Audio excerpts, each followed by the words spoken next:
Bonjour à tous et bonjour tout le monde, j'espère que vous allez bien. Aujourd'hui, c'est spécial pour moi, c'est ma première vidéo sur YouTube. Ça fait quelque chose de commencer cette nouvelle aventure. J'espère qu'elle va bien se passer cette aventure me concernant. En tout cas, aujourd'hui, le sujet de la vidéo, ce sera le Grand Prix d'Arabie Saoudite 2025. On va en tirer 5 enseignements dans cette vidéo. Mais avant de commencer la vidéo, n'hésite pas à t'abonner, active la cloche pour être au courant dès que je sors une nouvelle vidéo. Ce sera très important pour le soutien. N'hésite pas à liker, partage avec tes potes, etc. Et franchement, voilà, hâte de commencer cette nouvelle aventure. Et sur ce, c'est parti. Le premier enseignement de ce Grand Prix d'Arabie Saoudite 2025 est évidemment Oscar Piastri pour ce premier enseignement.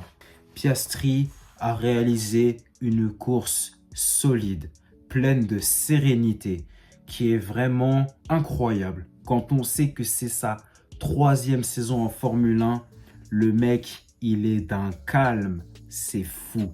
Il est d'un sang-froid chirurgical. Piastri, vraiment, sa 3e saison là en Formule 1, elle est vraiment impressionnante. Bien évidemment, on n'est qu'au début de saison. On espère que ça va être sur la longévité pour Oscar Piastri. Mais ce qu'il montre dans ce début de saison, c'est ultra solide. Certes, en début de saison, il a eu un tête-à-queue en Australie. Après, on va pas se mentir que le Grand Prix d'Australie a été mouvementé pour tout le monde à cause du déluge qu'il y a eu à Melbourne. Mais après, victoire en Chine, puis victoire à Bahreïn, un podium au Japon, et puis la victoire en Arabie Saoudite. C'est sa 3e victoire cette saison en 5 Grands Prix.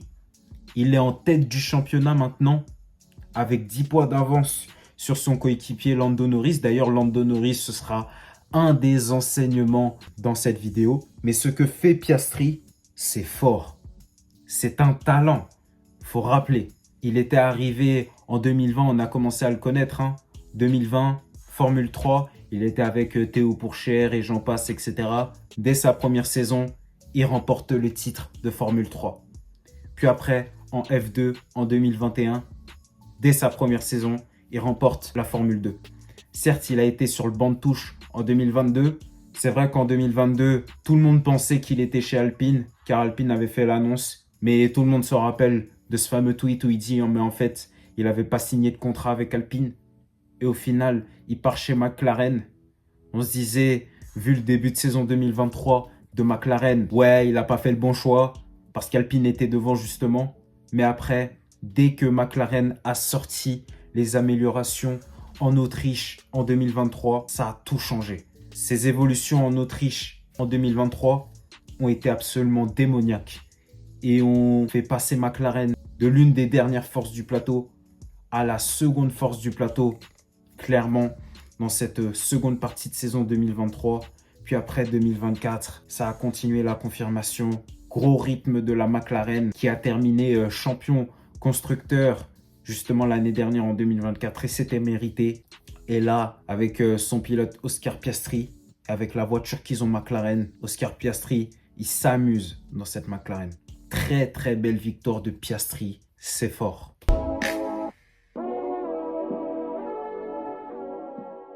J'ai dit son nom lors du premier enseignement, voici le deuxième enseignement. Lando Norris qui est vraiment dans le dur. Son Grand Prix d'Arabie Saoudite, mais ainsi que tout le triple header qu'il a vécu, Japon, Bahreïn, Arabie Saoudite, c'est vraiment à oublier. Mais là, on va se focaliser sur le Grand Prix d'Arabie Saoudite. Lors des qualifications en Q3, sur son premier run, Lando Norris se crache au niveau du virage 5 et part malheureusement P10 alors qu'il a la meilleure voiture du plateau. Derrière le crash, il n'était pas spécialement utile. C'était un premier run en Q3. Le premier run, généralement en Q3, c'est un run qui est plus là pour prendre ses marques que vraiment mettre un gros temps. Et là, malheureusement, Lando Norris, il s'est crash au virage 5. Déjà que on le voyait, il était en cruel manque de confiance. Là, ce manque de confiance se traduit complètement par ce crash. On sent un Lando Norris très épuisé, qui est limite en mode j'ai envie que ce triple header se termine, et je pense que toutes les équipes avaient bien besoin que ce triple header se termine parce qu'on les a sentis déjà cramés. Pourtant, on est au 5e Grand Prix sur 24. Donc voilà. Donc ce qui a fait que Lando Norris a dû se décaler sur la stratégie. Mais la stratégie a été bonne. Mais malheureusement, il termine P4 derrière une Ferrari, une Red Bull. Normalement, il doit être devant justement ces deux voitures. Mais malheureusement, sa qualif a fait que malheureusement, il termine P4 malgré une vraie bonne stratégie. Il a décalé sa stratégie. Il a fait une bonne course dans l'ensemble en Arabie Saoudite. Mais malheureusement, son coéquipier Oscar Piastri est premier et a 10 points d'avance sur lui au championnat pilote. Et Lando Norris souffre fortement de la comparaison avec son coéquipier Oscar Piastri. On a senti Lando Norris en interview éreinté, émoussé. On sent vraiment qu'il est en perte de confiance, qu'il est mentalement pas au top.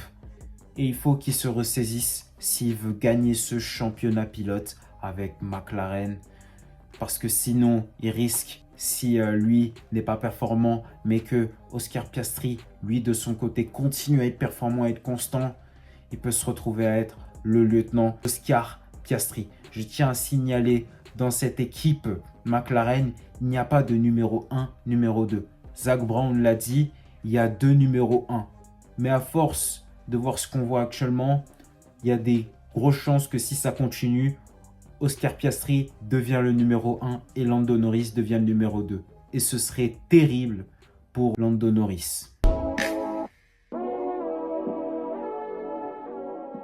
Sur le 3e enseignement, on va parler de Ferrari. On va parler dans un premier temps de Charles Leclerc et dans un second temps, on va parler de Lewis Hamilton. On va commencer par Charles Leclerc. Charles Leclerc a fait une très belle course. Très belle stratégie de la part de Ferrari qui a élargi le relais en médium de Charles Leclerc afin d'avoir un décalage avec Russell par exemple et avoir des pneus beaucoup plus frais, ce qui a permis justement à Leclerc de dépasser George Russell et d'arracher ce podium et d'avoir tenu tête à Lando Norris qui revenait sur lui en fin de course. La gestion de Ferrari avec Charles a été bonne, la stratégie a été bonne, vraiment Charles Leclerc a eu un bon rythme sur cette course. C'est vrai que Ferrari a toujours des difficultés en qualif. Ils ont ramené des améliorations sur le plancher. Alors on va voir ce que ça va donner sur les prochaines courses, cette amélioration. Mais la course de Charles a été vraiment bonne. Charles Leclerc a fait une belle gestion, a bien géré ses pneus, a été devant les deux Mercedes alors qu'on s'attendait à ce que les Mercedes soient devant les Ferrari.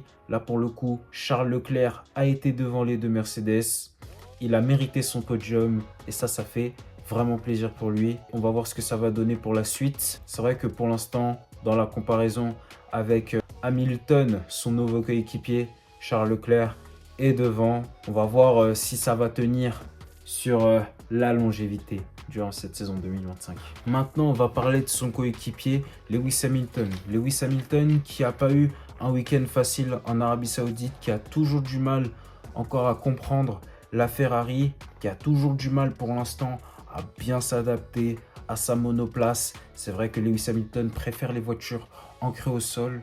La Ferrari est une voiture qui est léger du train arrière, donc ce qui correspond plus au style de pilotage de Charles Leclerc. Sa qualification, encore une fois, il montre ses grosses difficultés depuis la nouvelle réglementation en 2022.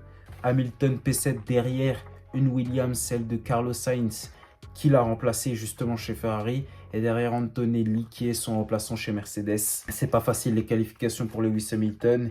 Il est à 9 dixièmes derrière le poleman Max Verstappen qui nous a sorti un tour absolument magistral sur cette qualification du Grand Prix d'Arabie Saoudite. C'est la petite aparté, mais Max Verstappen, il a fait une qualification sensationnelle, sérieusement. Lewis Hamilton manque de confiance, il cherche encore à trouver le bon truc pour prendre confiance avec sa monoplace. Plus le temps va passer, plus il va mieux s'adapter à la voiture, à la Ferrari. J'espère que ça va bien se passer.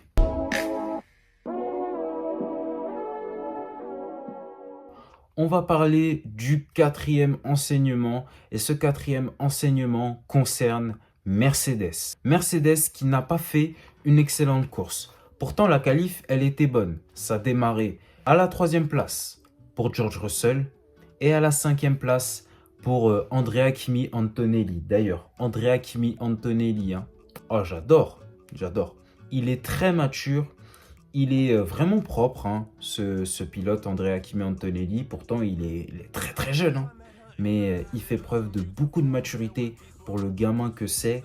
Dans une voiture comme la Mercedes, qui est une top team, être aussi calme, aussi propre, franchement, ça fait plaisir à voir. Pour revenir sur la course, les Mercedes démarraient 3e et 5e pour au final terminer 5e et 6e. Donc, George Russell 5e, Kimi Antonelli 6e.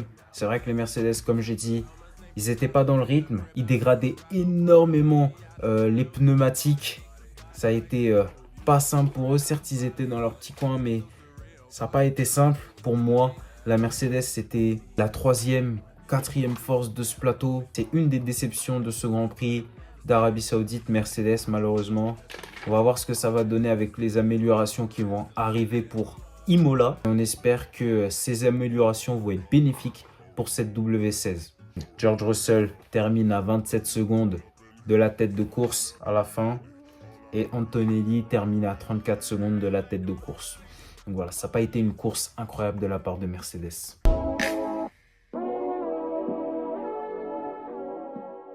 Oscar Piastri, comme j'ai dit, est leader du championnat avec 99 points, soit 10 points d'avance sur Lando Norris. Quant à Lando Norris, il n'a que 2 points d'avance sur Max Verstappen, qui est 3e du championnat. Lando Norris est 2e du championnat. 4e place pour George Russell. Leclerc est intercalé entre les deux Mercedes. Donc Kimi Antonelli est 6e, Leclerc est 5e du championnat pilote. Hamilton est 7e du championnat pilote. Voilà, c'est pas facile pour lui ce début de saison avec le fait qu'il ait changé d'équipe et qu'il doit s'adapter à sa nouvelle monoplace. Et pour terminer le top 10, Albon, Ocon et Stroll se tiennent en 10 points plus exactement. Pour le bilan du classement constructeur, McLaren creuse l'écart au championnat constructeur. Ils sont premiers avec plus 77 points sur Mercedes. Red Bull, quant à eux, ils sont 3e. Ferrari suit. Derrière pour la suite, Williams est 5e. Ils sont vraiment bons, Williams, cette saison. 6e As, plutôt pas mal leur début de saison. Même si des fois, il y a des résultats un peu en dents de scie. Mais voilà, dans l'ensemble, le début de saison de As, il est plutôt pas mal. 7e Aston Martin. De toute façon, il n'y a rien à attendre d'eux parce que vraiment, Alonso, il est résigné. On sent que c'est pas facile pour lui. Grosse déception Aston Martin. Racing Bulls, quant à eux, ils sont 8e du championnat. Et pour terminer, Sauber et Alpine sont ex-aequo à la 9e place avec le même nombre de points. En tout cas, mets dans les commentaires ce que tu as aimé sur ce Grand Prix d'Arabie Saoudite. C'est la fin de cette vidéo. Merci d'avoir regardé cette vidéo. Ça a vraiment été un plaisir pour moi de faire cette vidéo. C'est ma première sur YouTube et j'espère que vous allez m'apporter un maximum de soutien. En tout cas, like, partage, abonne-toi, active la cloche des notifications, comme ça tu seras au courant lorsque je sortirai une nouvelle vidéo. J'espère que cette aventure va bien se passer pour moi. En tout cas, je vous souhaite une bonne journée ou une bonne soirée. Et sur ce, ciao ciao et des bisous.